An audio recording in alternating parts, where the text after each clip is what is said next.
Hi, friends. So I don't have a title for this yet, and this is going to be a little bit of a. I have all my ideas together. I've had them together for about at least 5 days, maybe a week. But they might still be a bit disjointed. I,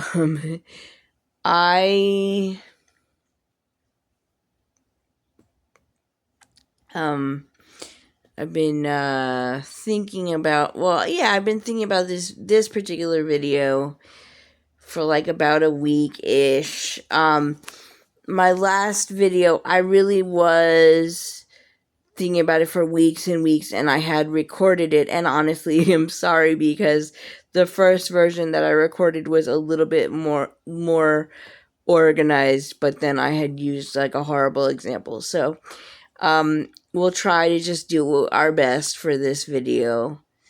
So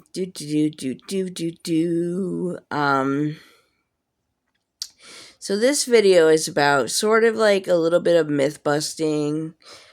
As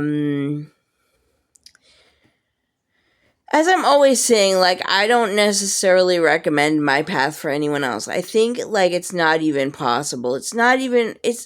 I don't know. I have mixed feelings about, like, people teaching, like, one single method to a huge number of people.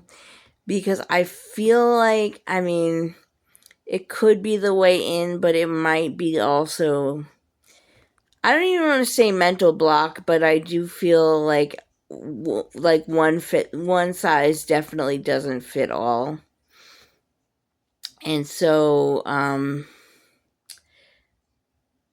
don't know how I ended up getting my AC in this frame.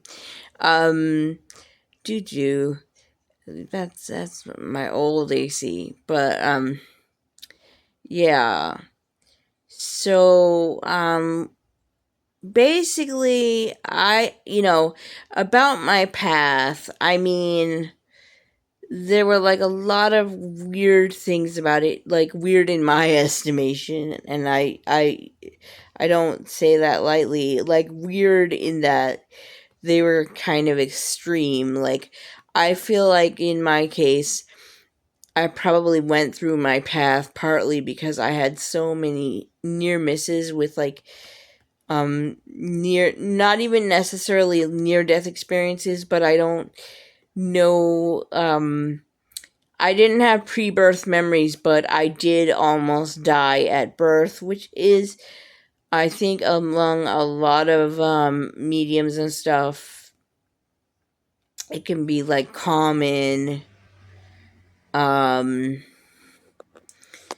be, I've heard a lot of stories, and a lot of them are like, yeah, and then, I came out blue, or like I had the umbilical cord, So, I'm not going to share specific reasons that I almost passed away at birth, but I did. And so I feel like I was always walking between the worlds. At the same time, I had to develop, and it was not easy. There was plenty of times I was looking for my spirit guides. For reference, so I am in my 40s, and I would say that I really only had reliable spirit guide contact. Well, not only, okay, I'm not complaining about this, but it was like rough because first I could find other people's spirit guides before I could find my own, which felt ironic. But I would say that I have regular spirit guide regular spirit guide contact since, I guess it's been about 13 years, or maybe like 13 and a half, maybe 14, because it's like 13 and a half, something like that. And so, I mean, and it's like one, and in order to get to that point, I did have something at least close to a near-death experience. Sometimes I'm like, is this a real near-death experience? I mean, to me, it really seemed like it because of all the features of it. But and when I actually did a survey with IANDS, and it was amazing, like how many things I checked off that I hadn't even put all of that together until I did the survey. But I don't recommend a near-death experience for anyone. Like, I need to be really clear here. You shouldn't be trying to seek that out for a lot of different reasons. But I did have, like, another brush with death, and it was like pretty close. It was definitely like leaving the body, and then in my case, like having trouble getting back in the body, and it turned into a big mess medically, psychologically, etc. But the number one thing that I always say, and I'll probably like be making videos about this, I don't know, forever. But number one thing I always say is like the thing that after I could hear them, and they realized that I could hear them, then what maintained it was that this had been like the thing I had, like in my near-death experience, I said, I'm not going back unless I have my spirit guides with me. And trust me, they came back with me. I had a lot of activity. I do have access to the angelic realm, the spirit guide realm, the animal realm, and a little bit of regular mediumship. Mostly because I try to discourage the regular mediumship. I'm not that comfortable with it for a lot of complicated reasons. So anyway, but what I would say, the reason that I maintained contact with them is that once I could hear them, I maintained, I was like, let's talk. Well, they wanted to talk every day, and I wanted to talk every day. We both wanted the same. Well, I don't know about the term both, but all, I guess, or like we pretty much wanted the same thing. We wanted to talk every day. Then I was attracting, since I had started out being able to find other people's spirit guides, I also did attract for a while a lot of spirit guides coming to me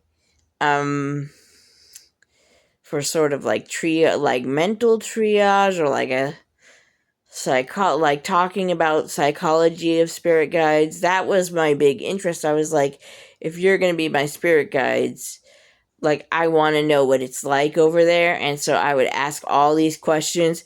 And to this day, my guides miss when we talked every day and I asked all the questions, because they're like, you don't ask as many questions anymore, and you could like still be asking questions every day, and we would be less like, they're into it. They're more into it if I'm asking questions. And it's also about asking the like a really specific question. I was going to say accurate, but that's not quite what I mean. But the more specific that your questions are, the more specific your answers back are. So honestly, what I'm trying to get across is that it's about them realizing, oh, this person can hear us. And trust me, it can open some rabbit holes, because if, for example, you have that experience with a lot of ghosts, it can get a little complicated. I find it a little complicated, emotionally, practically, etc. I'm more comfortable with spirit guides and angels, as I said.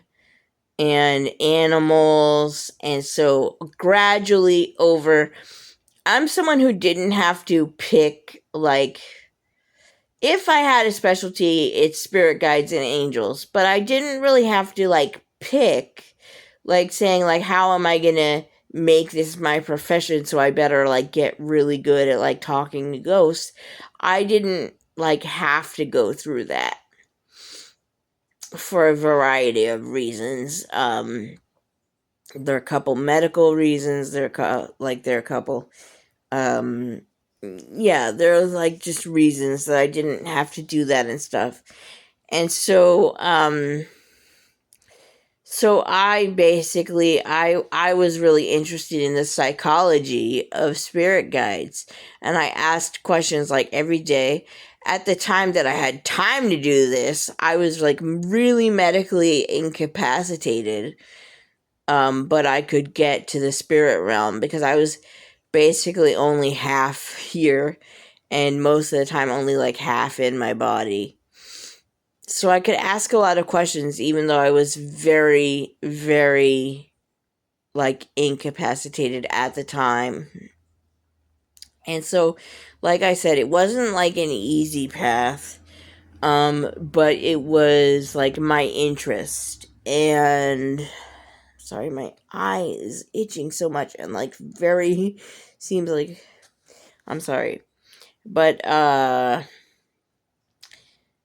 yeah, so I think that, like, the thing that I would just say, sort of again, is, like, it's about, they realize that you can hear them and that you have interest in what's going on with them. What's their psychology? Are they growing with you? Which they are. Do they have their own goals and, like, milestones? I guess I would say they do. But, you know, also, your relationship with your spirit guide would not be exactly like mine, because I'll give an example. Terry Terry of Terry and the Guide Inside, he gets a lot of help with certain things that hold on, my eye is just so watery, I'm sorry. He gets a lot of, like, I get a lot of different kinds of contact and assistance, but he gets certain things that I haven't experienced that in the same way, or that much as him. Like, so your relationship with your spirit guide is going to be different. The level of, I don't know, but this is why I talk a lot about, like, reciprocity, because and that kind of thing, because the more that you make it reciprocal, the more that you care. I mean, they already, like, unconditionally love you and would move heaven and earth for you. And so, but they are used to just quiet, like, usually kind of sort of the prime directive, like, they're not always, like, allowed to always intervene. And some people say you have to ask. Some people have recently been saying that you don't have to ask, but I ask because they directly said, well, I think that they're saying that I don't ask for enough help in general. So I directly ask them.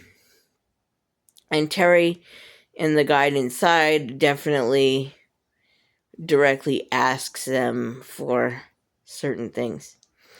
And so, yeah, I mean, these are all, like, important points. I mean, my first point was really that it's not like, I snapped.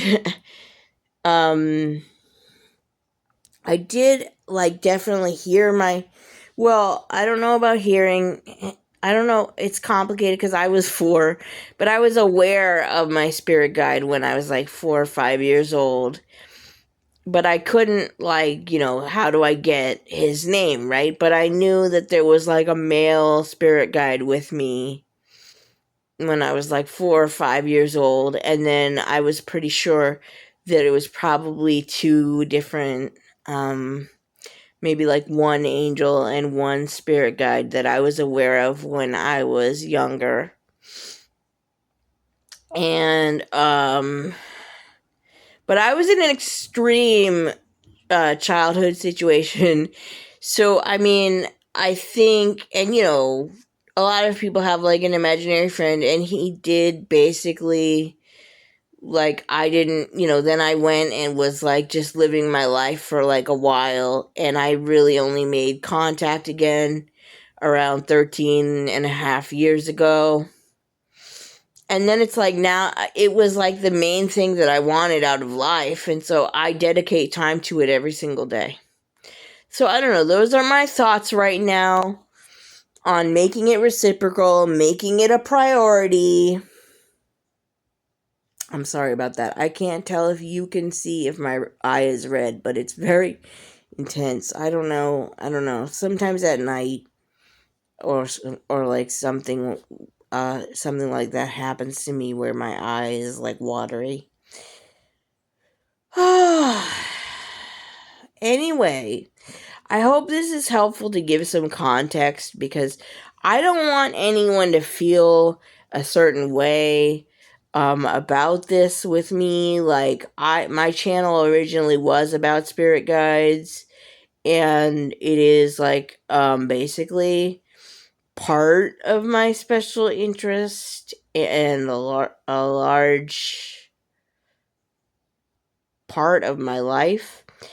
But that's literally because, like, for years and years and years and years, I've made it like pretty much a daily commitment. There are times that I tell them, listen, I need some quiet. I need a couple of days to just like process.